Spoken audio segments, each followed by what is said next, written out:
The desert was quiet that night. The sky above was full of stars and the wind moved gently through the sand. Eli Brenner, a 27-year-old researcher, was walking back to his small cabin after a long day of collecting soil samples. He liked the silence of the desert. No cars, no noise, just him and the stars. But that night, something strange happened. As he walked across the open land, a strange blue light flashed in the sky. It was not a shooting star. It was much bigger and brighter. The light moved fast and then suddenly dropped down behind a group of rocks. Eli stopped walking. He stared at the place where the light had fallen. Then he heard a soft boom in the distance. It wasn't loud like an explosion. More like something heavy had crashed into the ground. Eli didn't know what to think. He had lived out here for a year and never seen anything like this. His curiosity got the better of him. He picked up his flashlight, grabbed his backpack, and changed direction. He wanted to see what had fallen from the sky. It took him about 30 minutes to reach the area. When he got closer, he noticed the sand was disturbed. There were burn marks on the ground and a trail of heat left in the sand. Eli followed the marks carefully. Then he saw it. A strange, triangle-shaped object was half buried in the sand. It wasn't a plane or a helicopter. It looked like a small spaceship. The metal surface of the object shimmered with blue and silver colors. Steam rose from its sides. There were symbols on the surface, glowing faintly. Eli's heart beat faster. This was not from Earth. He was sure of it. He walked around the ship, unsure of what to do. Should he call someone? The government? Scientists? The police? But before he could decide, he heard a soft sound. A low whimper, like someone was hurt. He froze. The sound came from inside the ship. Eli stepped closer and noticed a small hatch on the side. It was slightly open, like something had forced it out during the crash. He grabbed a metal bar from his backpack and used it to pry the hatch. Open. As the door creaked, a soft blue mist escaped from inside. Eli held his breath and peeked in. His eyes widened. Inside the ship, lying on the floor, was a woman.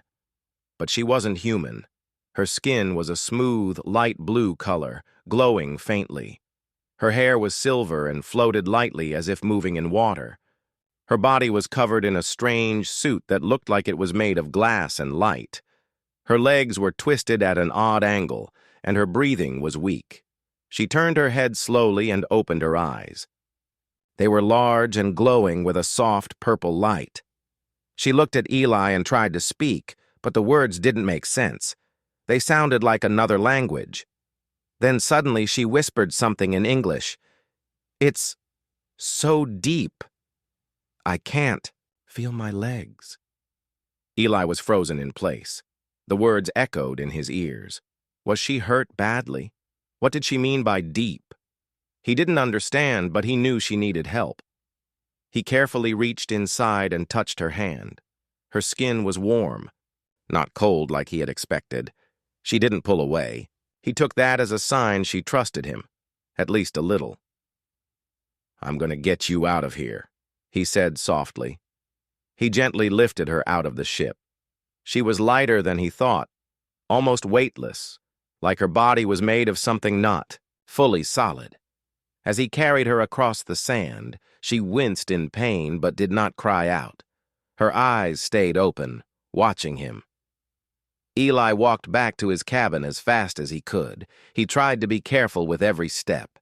He had never carried anyone like this before, let alone someone from another world. The journey took over an hour. The stars above seemed to follow them like silent watchers. When he finally reached his cabin, he laid her down on his sleeping cot and turned on a small heater.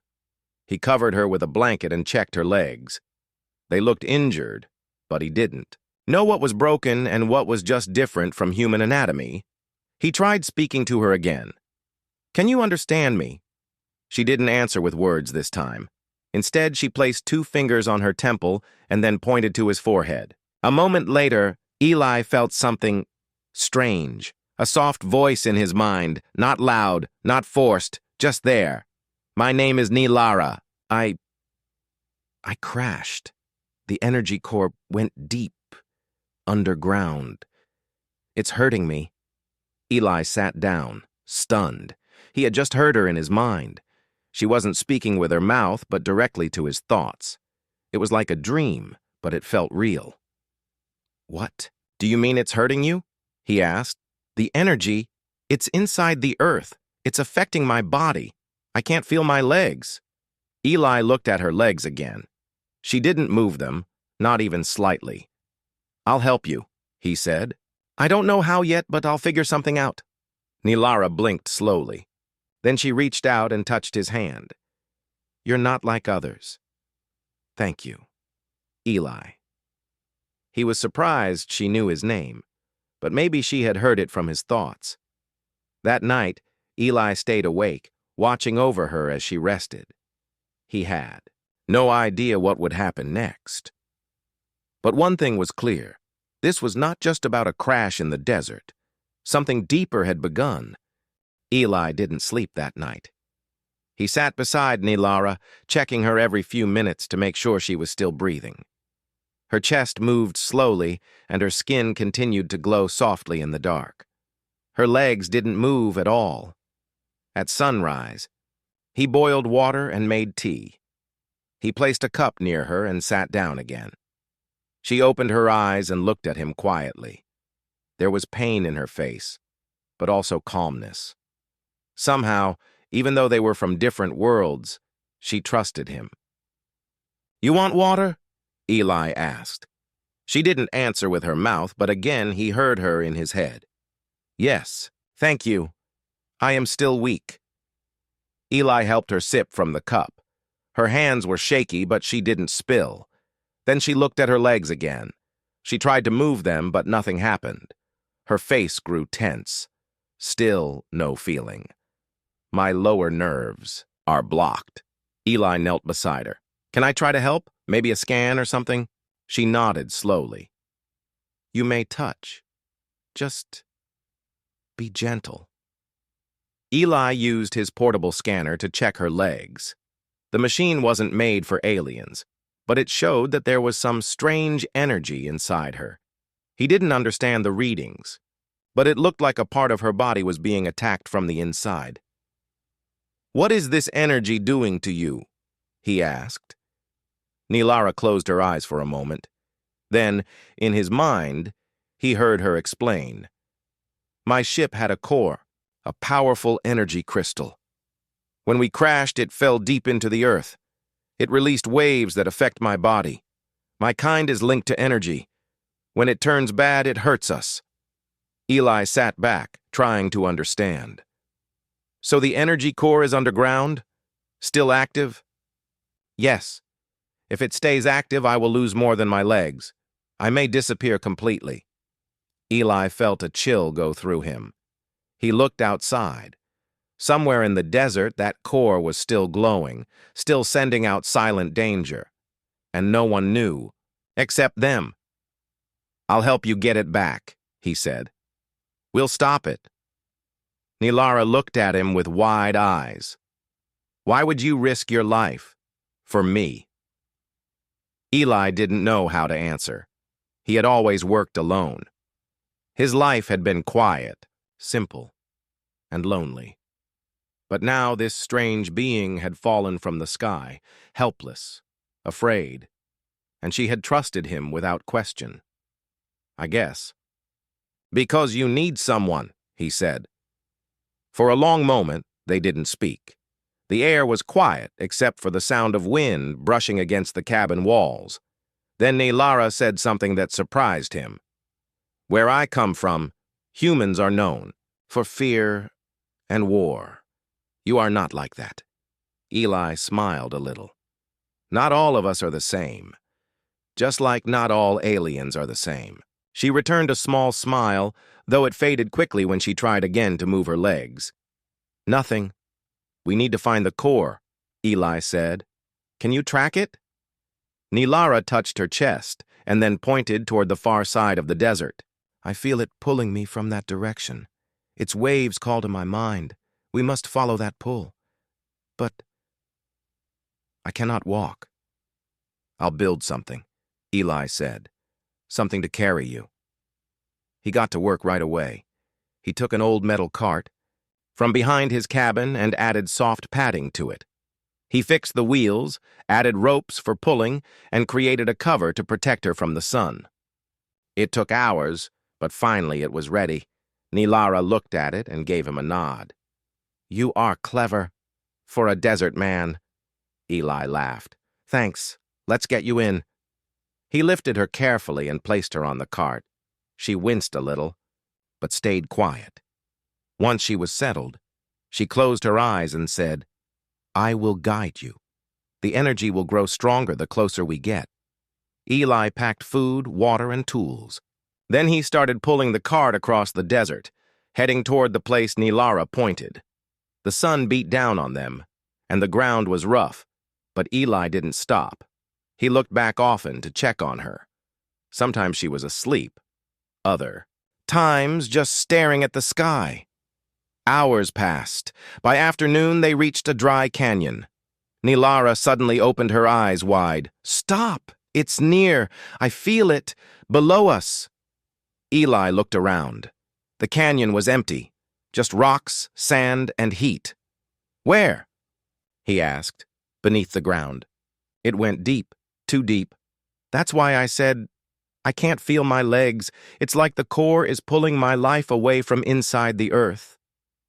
Eli knelt down and placed his scanner on the ground. It beeped quickly. There was something powerful, underground. He checked the readings and saw energy spikes like nothing he had seen before. "You were right," he said. "It's here." Nilara looked weak now. Her glow was fading. Her hands trembled. "We must go down before it's too late." Eli looked at the rocky ground. There had to be a way into the underground. A cave, a crack, something. He promised himself he would find it. "We'll go down there," he said. "No matter what." Nilara gave him a tired smile. "Then maybe I can feel my legs again."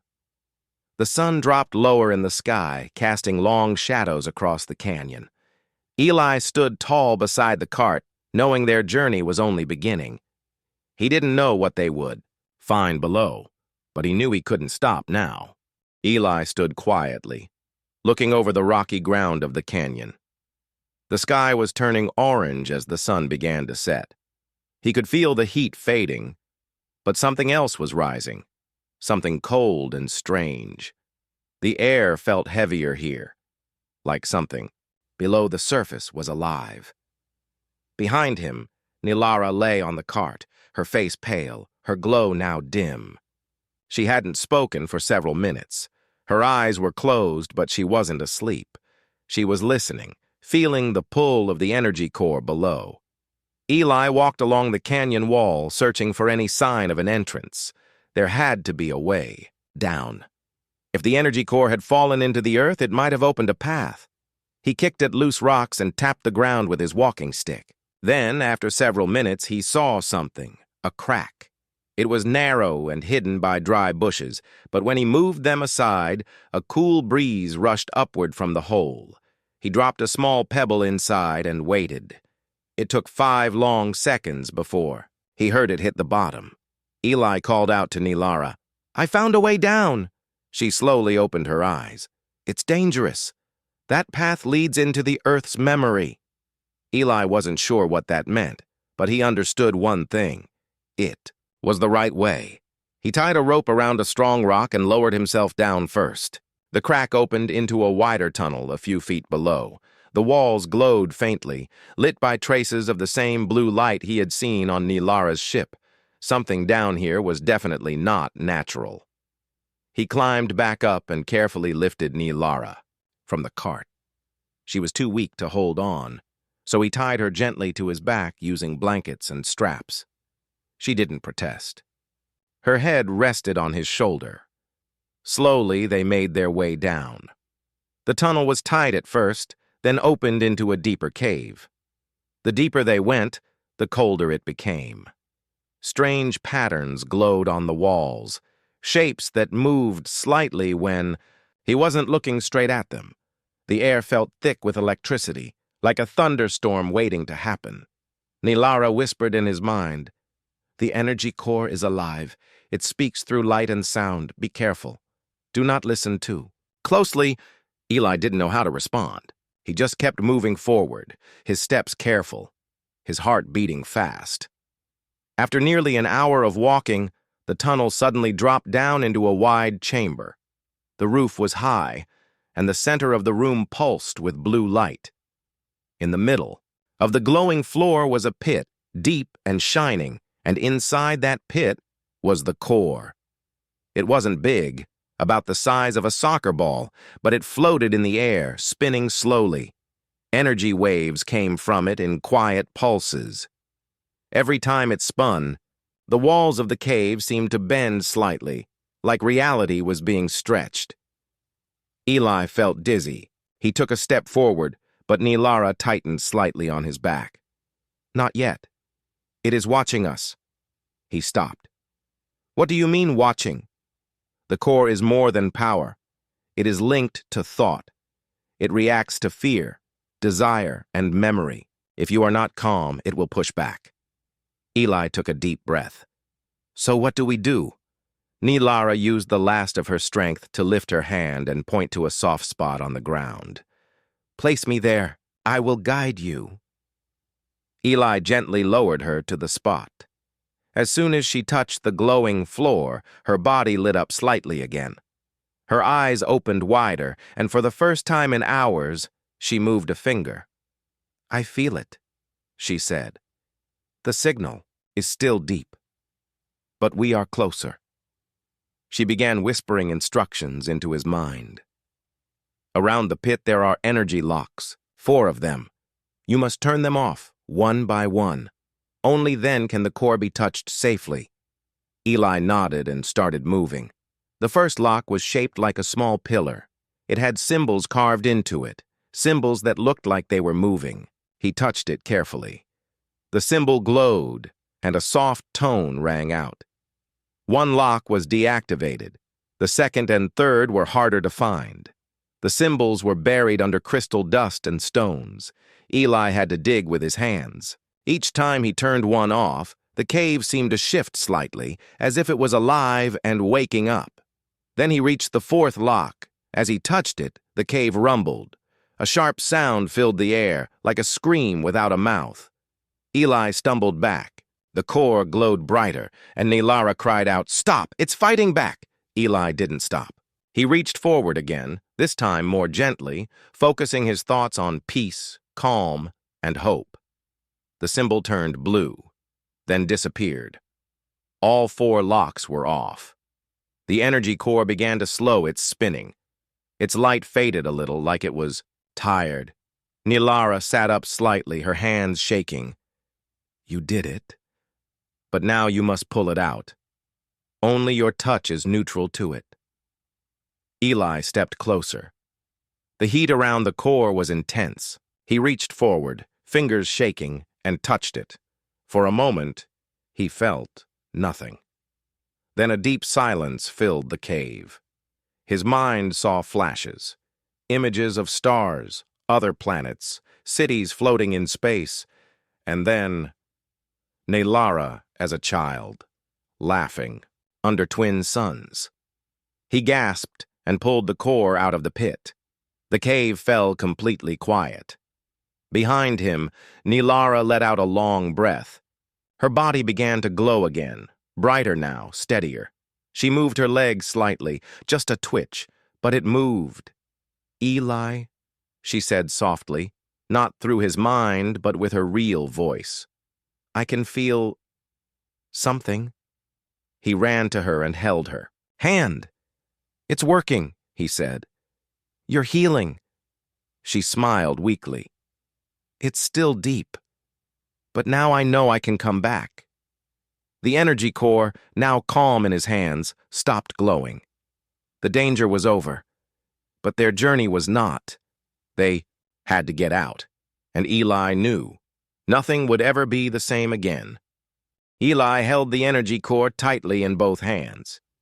It was no longer hot, no longer glowing, but it still felt heavy, like it carried the weight of 1,000 voices inside. Around him, the cave was quiet. The strange patterns on the walls had stopped, moving. The floor had stopped pulsing. It felt like everything had gone still, like the cave was holding its breath. Behind him, Nilara sat against the stone wall, her breathing slow but steady. Her glow was stronger now. She blinked slowly, and her voice came into his mind again, soft but clear. You stopped it. I felt the pull release. My body is trying to wake up. Eli rushed over and knelt beside her. Can you feel anything else? Your legs? Nilara looked down at her legs, then moved her right foot just a little. It was the smallest movement, but to both of them it felt like a miracle. Yes, just a little, like a dream I'm trying to hold on to. Eli smiled. That's good. It's a start. We just have to get out of here now. Nilara nodded slowly. The core must be taken away from here, far from my body, far from Earth's energy lines. If it stays here too long, it will wake again. Eli looked at the core in his hands. It didn't look dangerous anymore, but he trusted her. He found an old sample container from his backpack and carefully placed the core inside. The lid clicked shut. He wrapped it in cloth and placed it in a side pouch. Then he turned back to Nilara. I'll carry you out. Can you hold on this time? Yes, I am stronger now. Not fully healed, but I won't fade. Eli tied a strong cloth around his chest and helped Nilara onto his back. She held on weakly at first, then more firmly. He took a deep breath, tightened the straps, and began the climb back up the tunnel. It was harder this time. The air was thicker, and the walls seemed to press in closer. Eli had to stop several times to catch his breath. But Nilara stayed, quiet, sending soft words into his mind now and then. You are brave, Eli. Even among my people, few would enter such a place. He smiled through his exhaustion. I'm just stubborn. She gave a soft laugh. It was the first time he'd heard her laugh out loud. It gave him energy. When they finally reached the top of the crack, the sky was already dark. The stars were out, and the desert wind had picked up. Eli laid Nilara gently back on the padded cart and sat down beside her, breathing heavily. They were both covered in dust and sweat, but alive. Eli looked up at the stars. We made it. Nilara looked up too. Her eyes glowed faintly. Yes, and I think they're coming. Eli turned to her. Who's coming? My people. I sent out a call before the crash, a quiet message. I didn't think it reached them, but now I feel it. A link, like a thread pulling in the sky. Eli stood up and looked around.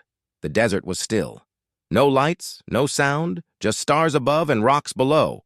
Are they friendly? Nilara turned her head toward him. To me, yes. To humans, uncertain. But you helped me. If I tell them you saved my life, they will listen. Eli nodded. Good. Because I have a lot of questions. She smiled again. And I have answers. But first, we rest. Eli agreed. He laid beside the cart on the ground, staring up at the sky. The stars looked different now. Not because they had changed, but because he had. Just days ago, he was a quiet man living in the desert, studying sand and plants. Now he had rescued an alien woman, faced a living energy source, and helped her begin to heal. After a while, he dozed off. Hours passed. Before sunrise, Eli woke to a faint humming sound in the air. It was soft, like the low hum of power lines, but it was coming from the sky. He sat up quickly. Above them, a shape appeared in the stars. At first, it looked like a moving cloud, but then it shimmered and became clearer. A long, silver ship, shaped like a crescent moon, hovered silently above. The canyon. Nilara opened her eyes. Her glow brightened. They're here.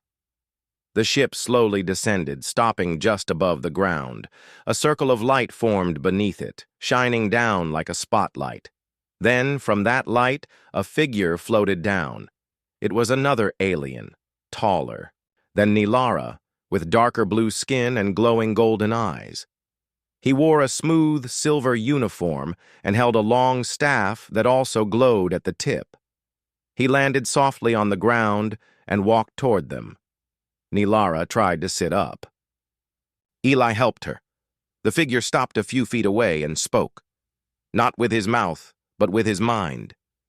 Nilara of Tyrexis, we received your signal. We came for you, Nilara responded weakly. I crashed. The core escaped. It hurt me, but this human, he saved me. The tall figure looked at Eli. His golden eyes studied him closely. Then he nodded once. That is rare. We thank you, Eli of Earth. Eli cleared his throat. I didn't do it for thanks. I just couldn't leave her there. The figure stepped forward and placed a glowing hand on Nilara's shoulder. She closed her eyes, and a wave of light passed over her body. Her muscles relaxed. Her breathing steadied.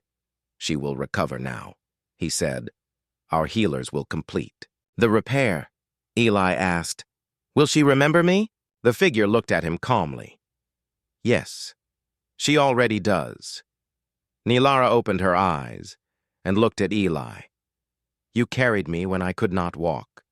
You believed me when I was silent. I will never forget that. Eli nodded. I'm glad you're going to be okay. Come, the tall alien said. Return with us. You will be safe. Eli looked up at the glowing ship. It was beautiful, quiet, and mysterious. But he looked back at the desert, the place he had called home for years. I think I'll stay here, he said. This is my place, but thank you. Nilara reached out and placed something in his hand. A small crystal, glowing softly. If you ever wish to speak, hold this. I will hear you. The light from the ship surrounded her, lifting her gently into the air. Eli watched as she floated up into the craft. The ship shimmered again, becoming like mist, and then vanished into the stars. Eli stood in silence. He looked down at the glowing crystal in his hand. It pulsed once, then settled. The sky was turning pink with the morning light. Eli smiled. The world was no longer the same. After Nilara disappeared into the stars, Eli stood alone in the quiet desert. The morning sun was rising, casting warm orange light over the sand and rocks. The wind was soft, carrying the fresh smell of earth. Eli held the glowing crystal tightly in his hand. It was small, but it felt important, like it held a piece of something much bigger. He looked around the empty desert. No one else was there. No one would believe what had happened. Who would believe that an alien woman had fallen from the sky? Who would believe that he had helped her heal and sent her back to her people? Eli's heart felt heavy, but also full. He had never imagined his life would change so much in just a few days. Before, he had been alone, studying the desert quietly, living a simple life. Now he carried a secret, one that connected him to another world. Days passed. Eli kept the crystal safe on his desk. Sometimes at night he would hold it and think of Nilara. He missed her voice, her strange glowing eyes, and even her quiet strength. He wondered what she was doing now. Was she well? Was she happy? One evening, as the sun set behind the hills, Eli sat outside his cabin. The crystal suddenly glowed softly in his hand. A voice whispered inside his mind. It was Nilara. Eli, thank you. You are part of our story now. Eli smiled, feeling a warmth spread through him. I'm here, he answered silently. What's happening? We remember you. Our world watches Earth with new hope. You showed kindness when others would not. That means more than you know." Eli thought for a moment. "Can I ever see you again?" "Maybe. The crystal will bring us close when needed. But for now, your journey is here. Earth needs you too." He nodded. He understood. His life was still his own, but now connected to something larger, something beyond the stars. Weeks turned into months. Eli continued his research, but he was no longer just a desert scientist. He became a storyteller, sharing his experience quietly with a few trusted friends who believed him. He learned more about Nilara's planet from the memories she shared, their peaceful cities, their powerful connection to energy, and their struggles to survive. One day, while walking near the canyon where it all began, Eli found something new. A small patch of glowing plants had grown near the crack in the earth. The plants shined with soft blue light, just like Nilara's skin. He realized the energy from the core had changed the desert, giving life to something new. Eli smiled, feeling hope bloom inside him. Life could grow even from the most broken places. At night, when the desert was still, Eli held the crystal and looked up at the stars. Somewhere far away, Nilara and her people watched over Earth. And Eli knew that no matter how deep the darkness went, kindness and hope would always find a way to light the path. His legs were strong, his heart was stronger, and the story was only just beginning.